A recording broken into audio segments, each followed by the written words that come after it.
selamat datang di video ini. Pada kesempatan kali ini, kita akan membahas materi mengenai bentuk-bentuk perusahaan, mulai dari pengertian, klasifikasi, hingga bentuk-bentuk perusahaannya. Dengan memahami materi ini, kita dapat mengetahui bagaimana sebuah perusahaan dibedakan berdasarkan bentuk, kepemilikan, dan sistem pengelolaannya. Pertama, yaitu pengertian perusahaan. Menurut Undang-Undang Nomor 3 Tahun 1982, perusahaan adalah setiap bentuk usaha yang dijalankan secara tetap dan terus-menerus dengan tujuan memperoleh keuntungan. Jadi, perusahaan merupakan kegiatan usaha yang dilakukan secara berkelanjutan dan berorientasi pada laba.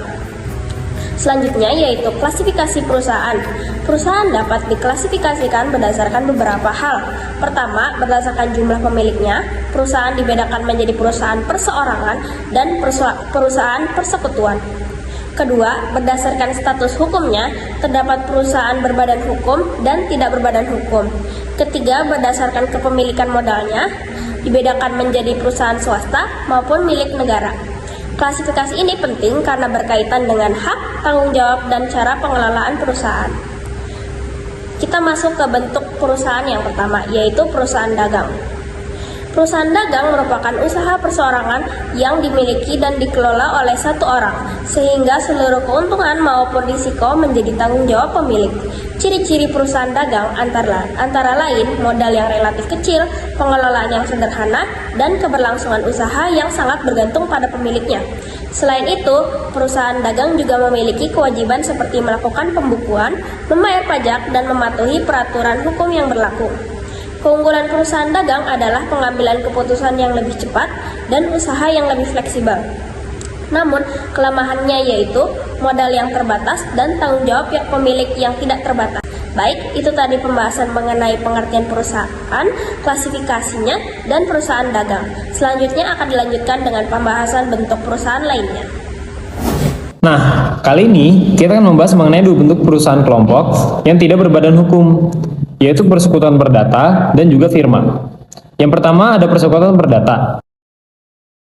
Ini adalah kerjasama antara dua orang atau lebih yang saling mengikatkan diri dan menyetor modal atau keahlian untuk membagi keuntungan bersama. Nah, di dalamnya ini ada dua jenis pengurus. Yang pertama sekutu statuer yang ditunjuk sejak awal perjanjian, dan yang kedua ada sekutu mandater yang kuasanya bisa dicabut kapan saja. Hubungan dengan pihak luar murni mengikat sekutu yang bertransaksi, kecuali ada surat kuasa atau untungnya dinikmati bersama. Persekutuan ini bisa berakhir kalau waktunya habis, barangnya musnah, usahanya selesai, atau anggota yang wafat atau bangkrut. Yang kedua ada persekutuan firma. Firma ini sebenarnya bentuk khusus dari persekutuan perdata, tapi ciri khasnya wajib memiliki nama bersama dan biasanya didirikan oleh orang satu profesi atau sudah saling kenal dekat. Untuk mendirikannya ada 3 langkah. Yang pertama harus pakai akta otentik notaris, didaftarkan ke pengadilan negeri, dan diumumkan dalam berita negara. Terakhir soal tanggung jawab hukumnya. Nah, jika seorang sekutu bertindak resmi atas nama firma, maka seluruh akibat atau kerugiannya ditanggung bersama secara tanggung renteng. Tapi, kalau dia bertindak tanpa hak mewakili perusahaan, itu murni menjadi tanggung jawab pribadinya. Nah, setelah tadi sudah dijelaskan tentang persekutuan perdata dan juga firma, sekarang kita beralih ke bentuk badan usaha berikutnya, yaitu CV atau persekutuan komuniter. CV ini sebenarnya bentuk khusus dari persekutuan firma, makanya proses pendirian hukumnya pun sama persis, yaitu lewat akta notaris, didaftarkan ke pengadilan negeri dan juga diumumkan dalam berita negara. Yang membedakan CV dengan firma adalah jenis anggota yang dibagi menjadi 2 sekutu, yaitu sekutu aktif atau komplementer yang mengurus operasional perusahaan sehari-hari, dan mereka juga bertanggung jawab penuh secara tanggung renteng sampai ke harta pribadi kalau perusahaannya punya utang. Yang kedua yaitu sekutu diam atau sekutu komuniter yang cuma menyerahkan modal saja dan dilarang ikut campur urusan operasional. Tapi untungnya tanggung jawab mereka terbatas cuma sebatas modal yang disetorkannya saja. Untuk jenisnya CV terbagi menjadi 3, ada CV diam-diam, CV terang-terangan, dan juga CV dengan saham. Sama seperti bentuk usaha lainnya, CV juga mempunyai kelebihan dan juga kekurangan.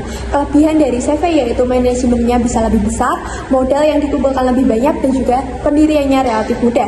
Tapi kelemahannya, sekutu aktif punya tanggung jawab tidak terbatas, modal sulit ditarik kembali, dan juga kelangsungan hidup perusahaan cenderung tidak menentu. Untuk berakhirnya CV yaitu bisa karena jangka waktunya telah habis, usahanya sudah selesai, kehendak sekutu atau ada sekutu yang meninggal di bawah pengampunan maupun dinyatakan pailit. Terakhir, sebagai penutup, semua bentuk usaha yang kita bahas dari awal mulai dari perusahaan dagang, persekutuan perdata, firma, sampai dengan CV itu seluruhnya bukan badan hukum. Nah, ada bentuk penyempurnaan dari CV yang menerapkan tanggung jawab terbatas dan sudah digolongkan dalam badan hukum, yaitu PT atau perusahaan terbatas. Di batai ini ada pemisahan yang sangat tegas antara harta pribadi pemilik dengan harta perusahaan.